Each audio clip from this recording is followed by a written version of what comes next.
Teman-teman, ada satu masa beberapa tahun yang lalu saya merasa bahwa pencapaian dari sisi karir kok tidak seperti teman-teman saya yang lain ya. Mereka yang seangkatan saya di sekolah menengah sudah menjadi direktur, CEO atau yang lain. Sementara saya kok tidak ya.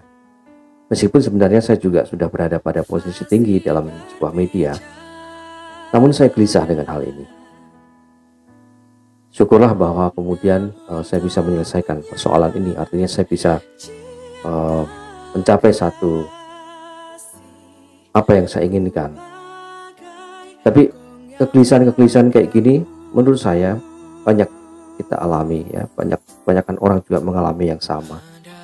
Dan saya percaya teman-teman juga pernah mengalami, merasakan hal-hal yang mirip-mirip seperti ini. Ada teman saya juga, seorang ibu yang mengatakan bahwa dia harus merelakan karirnya untuk menjalani hidup sebagai seorang ibu rumah tangga, menjaga dan mesti menemani anaknya agar tumbuh dengan baik. Sementara teman-teman seangkatannya dalam karirnya sudah mencapai posisi yang tinggi, dan si ibu ini gelisah. Kenapa? Karena merasa dirinya kok belum melakukan sesuatu. Nah, kata sesuatu ini mengacu pada hal yang dianggap luar biasa, hebat, dan keren lah. Teman-teman, kebanyakan dari kita memang cenderung berpikir hal yang sama seperti yang barusan saya sampaikan. Kita menganggap bahwa kalau belum menjadi kepala sekolah, belum menjadi pemimpin satu perusahaan, belum menjadi manajer, belum menjadi atau bekerja di satu tempat di perusahaan-perusahaan besar, belum keren. Kalau orang sudah bisa bekerja di kantor presiden sudah merasa hebat. Kalau orang belum membuat sesuatu yang kelihatannya besar, misalnya membuat patung Garuda Wisnu Kencana misalnya, belum disebut luar biasa. Kalau orang belum mencapai posisi tertentu yang dianggap tinggi, belum disebut sukses. Dan masih banyak lagi kondisi-kondisi yang kita anggap hebat, luar biasa, keren. Namun teman-teman, bacaan Injil hari ini dari Matius 18 ayat 1 sampai 5 jelas-jelas dikatakan oleh Yesus pada ayat 4. Barang siapa merendahkan diri dan menjadi seperti anak kecil ini, dialah yang terbesar dalam kerajaan surga. Memperdalam renungan yang sudah pernah saya sampaikan beberapa hari yang lalu, saya ingin katakan bahwa apa yang kita pikirkan tentang kesuksesan, kebesaran, kehebatan, dan hal-hal yang biasa ya kita pikirkan tentang tadi soal sukses tadi, itu tidak sama dengan apa yang dipikirkan oleh Allah.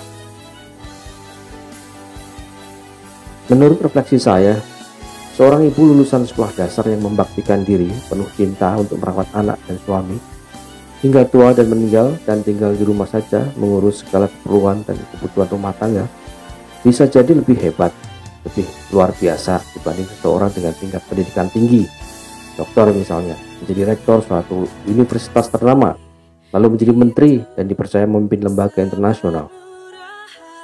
Atau ambil contoh misalnya Elon Musk. Anda tahu siapa kan dia? Dan dengan posisi jabatan serta kekayaan yang dia miliki, saya rasa bisa jadi dia tidak lebih hebat dari atau lebih luar biasa dibanding seorang guru SD di sebuah sekolah di sebuah desa di Magelang, Jawa Tengah misalnya. Lalu kalau begitu, apa yang membuat seseorang lebih hebat dan luar biasa di mata Tuhan? Begini teman-teman, persoalannya bukan apa yang dikerjakan oleh orang-orang itu atau oleh kita sendiri, melainkan pada hati mereka yang menjalankan tugas itu. Jadi persoalannya ada pada hati yang menjalankan. Hati yang penuh kasih, tulus ikhlas menjadi poin penting. 1 Korintus 13 ayat 1 sampai 3 mengatakan demikian.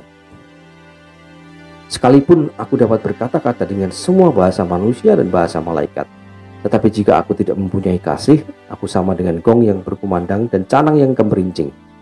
Sekalipun aku mempunyai karunia untuk bernubuat dan aku mempunyai mengetahui segala rahasia dan memiliki seluruh pengetahuan, dan sekalipun aku memiliki iman yang sempurna untuk memindahkan gunung, tetapi jika aku tidak mempunyai kasih, aku sama sekali tidak berguna.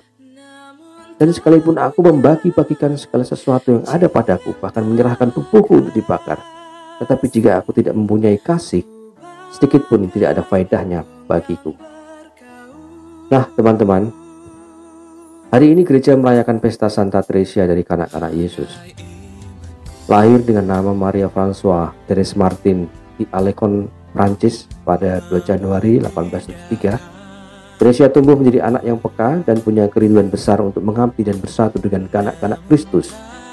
Teresia meninggal sebagai suster Karmelit di Prancis pada usia muda 24 tahun pada 30 September 1897 dan digelari Santa pada 1925 oleh Paus Pius ke-11. Dia diangkat sebagai pelindung karya misi gereja dan oleh Paus Pius ke-12 diangkat sebagai pelindung Prancis. Sebuah catatan pribadinya yang ditulis atas permintaan pemimpin biara berjudul Kisah Suatu Jiwa menunjukkan bahwa kesucian hidup dapat dicapai oleh siapa saja, betapapun dia terlihat rendah, hina, atau biasa. Semasa menjadi suster, Teresia memilih hidup sederhana seperti seorang anak kecil yang penuh cinta dan iman, serta penyerahan diri yang total pada Allah dengan gembira. Dia jalankan kewajiban kecil-kecil sehari-hari dengan penuh tanggung jawab dan kasih kepada Allah. Jadi teman-teman, pengalaman Teresia Lisieux ini menegaskan refleksi yang saya sampaikan di bagian awal tadi. Sekali lagi, ukuran besar atau kecil, hebat atau tidak, pekerjaan atau karya yang kita lakukan berbeda dengan ukuran yang Tuhan pakai. Sesuatu yang hebat atau besar bagi Tuhan diukur dengan parameter kasih. Seberapa besar Anda menaruh kasih itu di dalam seluruh karya dan pekerjaan itu. Kata Ibu Teresa dari Kalkuta, Tuhan memanggil kita bukan untuk sukses tetapi untuk setia. Setia dalam berbagi kasih dan hidup dengan sesama. Amin.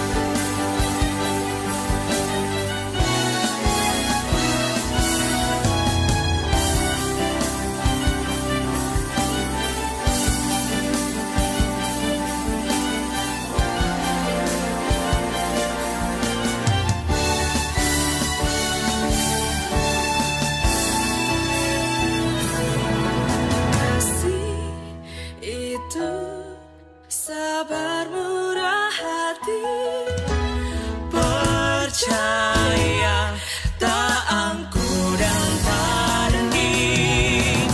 Kasih itu tak memegahkan diri. Kasih itu kekal serta abadi. Itu kekal serta